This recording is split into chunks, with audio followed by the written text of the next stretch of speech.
अक्सर यह होता है कि नकल करके आप फंस जाते हैं।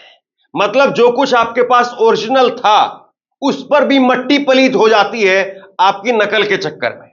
हरियाणा में कल कांग्रेस पार्टी ने अपनी 7 गारंटियां सामने रखी और 7 गारंटियों के जरिए बताया कि हम 500 रुपए में गैस सिलेंडर देंगे, हम 2100 रुपए हर महीने महिलाओं को देंगे और 6000 रुपए बुढ़ापा पेंशन करेंगे। जो मोटे तौर पर उन्होंने बातें कही। 2 लाख पक्की नौकरियों की बात की, सरकारी नौकरी की बात की। अब तकरीबन यही बातें आज बीजेपी के मैनिफेस्टो के अंदर दिखाई दी। जेपी नड्डा आज पहुंचे रोहतक में, हरियाणा के रोहतक में, और वहां पहुंच करके जेपी नड्डा ने तकरीबन वही बातें 2000 की जगह 2100 रुपए महिलाओं के लिए, 500 रुपए सिलेंडर कांग्रेस दे रही है, 500 रुपए सिलेंडर बीजेपी ने ऐलान कर दिया। 2 लाख पक्की नौकरियों की बात, सरकारी नौकरियों की बात कांग्रेस ने कही, 2 लाख पक्की नौकरियों सरकारी नौकरियों की बात बीजेपी कह रही है। अब कांग्रेस से सवाल पूछ रही है कि आप तो सत्ता में थे भाई साहब, और ऐसा नहीं है कि कहीं पर 500 रुपए में सिलेंडर मिल नहीं रहा था। कांग्रेस की सरकार ने राजस्थान में शुरुआत की थी 500 रुपए में सिलेंडर की।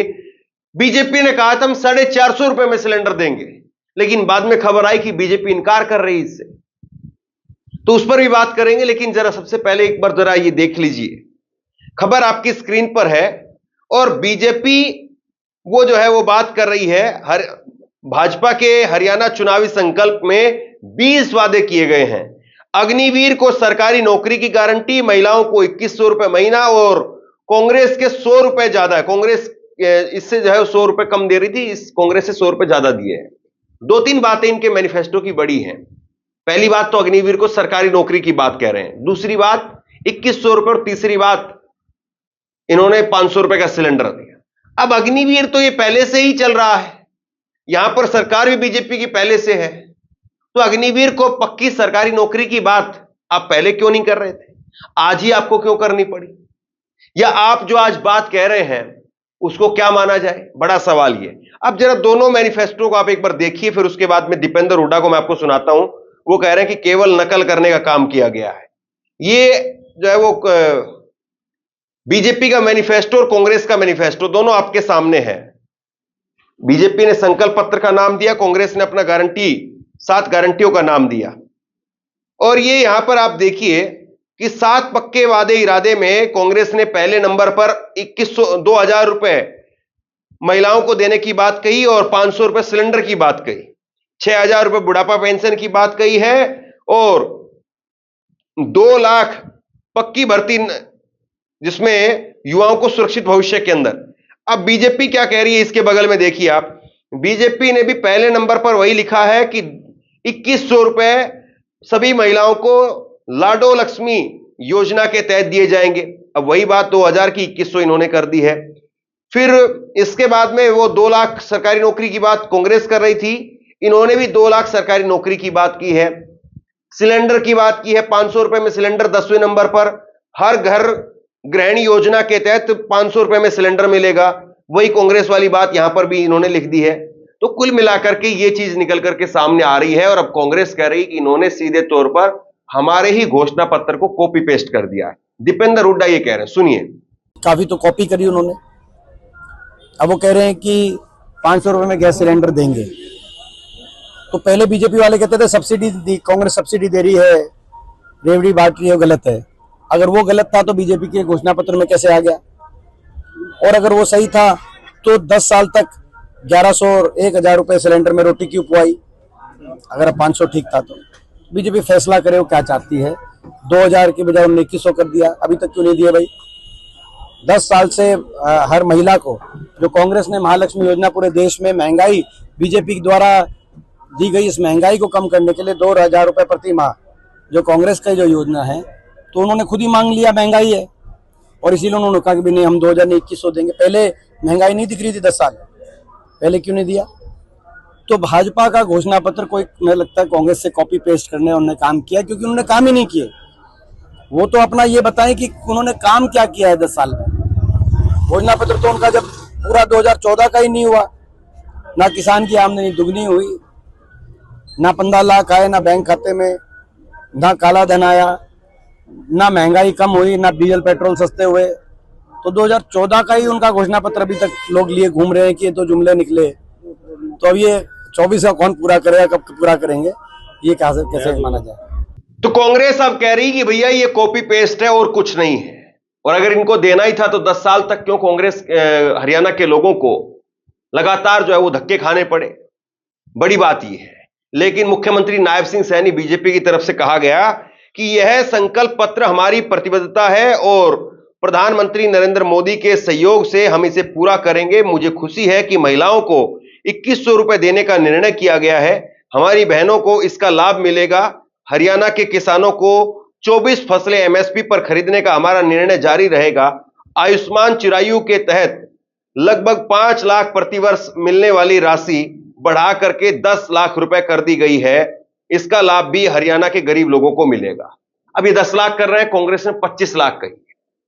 पहली बात तो यह है कि मैनिफेस्टो को लेकर के ज्यादातर जो है वो चर्चाएं होती नहीं है। मैनिफेस्टो आता है, मैनिफेस्टो फिर आकर के खबरों में आता है, हम लोग बताते हैं, फिर उसके बाद में 3-4 चीजें उसकी ऐसी होती जो पब्लिक के बीच में जाती है। बाकी पूरा मैनिफेस्टो कोई लोग पढ़ते नहीं है। यह बात अलग है कि कांग्रेस का मैनिफेस्टो इस बार लोकसभा चुनाव में बीजेपी की वजह से खूब पढ़ा गया। लेकिन जो 2-3 चीजें बड़ी कही है बीजेपी ने, 500 रुपए में सिलेंडर, 2100 रुपए में महिलाओं को देंगे, क्या वाकई ये बीजेपी दे पाएगी? और एक खबर आपकी स्क्रीन पर आप देखिए, ये भास्कर की खबर है कुछ वक्त पहले की। राजस्थान के अंदर इन्होंने वादा किया था, और ये खबर देखिए, केंद्र सरकार का 450 रुपए में सिलेंडर देने से इनकार। राजस्थान में बीजेपी ने किया था वादा, केंद्र का जवाब, सरकार ने ऐसा कोई वादा नहीं किया। तो मतलब ये 450 रुपए में सिलेंडर देने की बात राजस्थान के अंदर बीजेपी ने की, लेकिन उसके बाद में उस चीज को घुमा दिया गया। फिर ये खबर आई, फिर बीजेपी की सफाई आई कि ऐसा नहीं है, ऐसा है, हम अपने आप से देंगे, इसमें केंद्र नहीं देगा। तो ये बहुत बारी बातें जो है निकल करके सामने आई। अब बड़ा सवाल ये है कि क्या वाकई कांग्रेस या बीजेपी, कौन सी पार्टी जो है, तकरीबन अब मैनिफेस्टो या इनकी जो गारंटियां हैं वो बराबर बराबर है। हरियाणा के लोगों के सामने वही 500 रुपए, वही 2100 रुपए, वही 2000 रुपए, बराबर बराबर चीजें हैं। अब विश्वास किस पर है? या फिर बीजेपी ने पूरी तरीके से कॉपी पेस्ट कर दिया है? बड़ा सवाल एक ये भी है कि बीजेपी क्या चुनावी दौड़ में है भी, या बीजेपी सिर्फ और सिर्फ किसी न किसी तरीके से मुद्दा गर्म करने की कोशिश कर रही है। मैं ऐसा क्यों कह रहा हूं? एक जरा एक वीडियो आपकी स्क्रीन पर देखिए आप। ये वीडियो देखिए, ये कांग्रेस की पूर्व में शिक्षा मंत्री रही, दलित समुदाय से आने वाली गीता भुक्कल, झज्जर विधानसभा से जीत करके जाती हैं। और गीता भुक्कल जो है वो कल कांग्रेस मुख्यालय में थी, और उनके बगल में उदय भान, कांग्रेस के अध्यक्ष, बैठे हुए हैं हरियाणा कांग्रेस के। और उनके और बगल में जो है आप देखेंगे तो मल्लिकार्जुन खड़गे बैठे हुए हैं। लेकिन अमित शाह, ये अमित मालविया, आईटी सेल के हेड अमित मालविया बीजेपी के, वो कहते हैं कि एक जो है वो बीजेपी के, कांग्रेस के नेता एक दलित नेता के साथ में यहां पर जो है वो छेड़छाड़ कर रहे हैं। मैं एग्जैक्ट पढ़ करके सुना देता हूं उन्होंने क्या कहा है। आज कांग्रेस ने हरियाणा चुनाव के लिए अपना मैनिफेस्टो लॉन्च किया, सभी बड़े नेता वहां पर थे, लेकिन कुमारी सैलजा को नहीं बुलाया गया। भूपेंद्र हुड्डा, प्रदेश की सबसे बड़ी वरिष्ठ दलित महिला नेत्री को बुलाना कैसे भूल गए। उसी कार्यक्रम में हरियाणा कांग्रेस के अध्यक्ष उदय भान का एक दलित महिला एमएलए के साथ अभद्रता करने का वीडियो वायरल है। अब आप अंदाजा लगा सकते हैं कि कांग्रेस के शासन में दलित और महिलाएं कितने सुरक्षित होंगे। 2-3 चीजें यहां पर बहुत सामान्य सी हैं। गीता भुक्कल को जिनको ये दलित बता रहे हैं, उदय भान कौन है? उदय भान खुद दलित हैं। कांग्रेस के अध्यक्ष वो इस वक्त में दलित हैं। और उनके बगल में कौन बैठा हुआ था? उनके बगल में कांग्रेस के राष्ट्रीय अध्यक्ष बैठे हुए थे, मल्लिकार्जुन खड़गे, जो खुद दलित समुदाय से आते हैं। आप किसको कह रहे हैं, किसको बता रहे हैं? क्या लोग इस बात को नहीं समझेंगे? मतलब आप एक दलित महिला के अपमान की बात कह रहे हैं और कह रहे हैं कि भाई कांग्रेस ने किया, जबकि वो खुद दलित है। दूसरे भी, उदय भान भी दलित है, उनके बगल में बैठे मल्लिकार्जुन खड़गे भी दलित है। किसको क्या कह रहे हैं आप? कांग्रेस ने इस पर पलटवार किया है। कांग्रेस ने लिखा है कि ये विकृत सोच का घटिया इंसान भाजपा का आईटी सेल का अध्यक्ष है। सोचिए, इसके घर की महिलाएं इसके आसपास कैसा महसूस करती होंगी। वीडियो को गलत तरीके से दर्शा करके हरियाणा कांग्रेस के 2 वरिष्ठ दलित नेताओं पर इस तरह की ओछी टिप्पणी कर रहा है। माननीय इलेक्शन आयोग को इसका संज्ञान लेकर के कार्रवाई करें। अब दरअसल इस वीडियो को एक बार फिर से आप देखिए, ये वीडियो एक बार फिर से देखिए। इस वीडियो में आपको क्या दिखाई दे रहा है?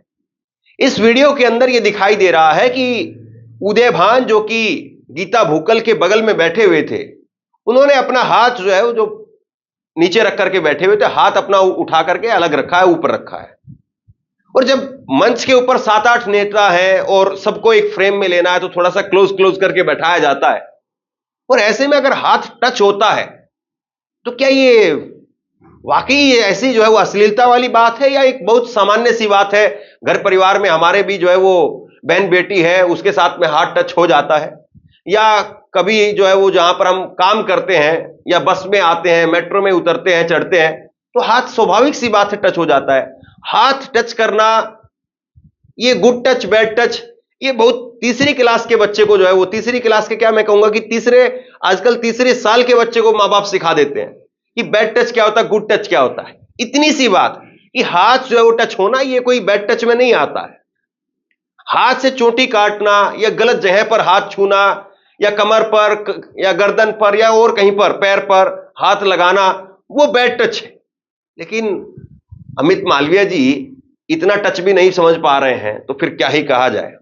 लेकिन सवाल यह है कि क्या हरियाणा में बीजेपी ने कांग्रेस के मैनिफेस्टो को 4-5 चीजें जो बिल्कुल हूबहू डाली हैं, इससे बीजेपी की जो थोड़ी बहुत साख अपनी है, क्या उस पर भी बट्टा लगा दिया है?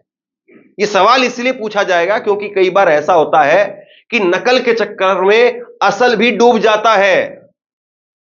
बाकी आप लोग बताइए, आप क्या सोचते हैं? नीचे कमेंट बॉक्स में अपनी राय लिख करके जरूर बताइए। इस वीडियो को शेयर कीजिए, लोगों तक पहुंचाइए और इसी तरह की तमाम खबरों के लिए ऑनलाइन न्यूज इंडिया को सब्सक्राइब कीजिए। आपका बहुत बहुत धन्यवाद।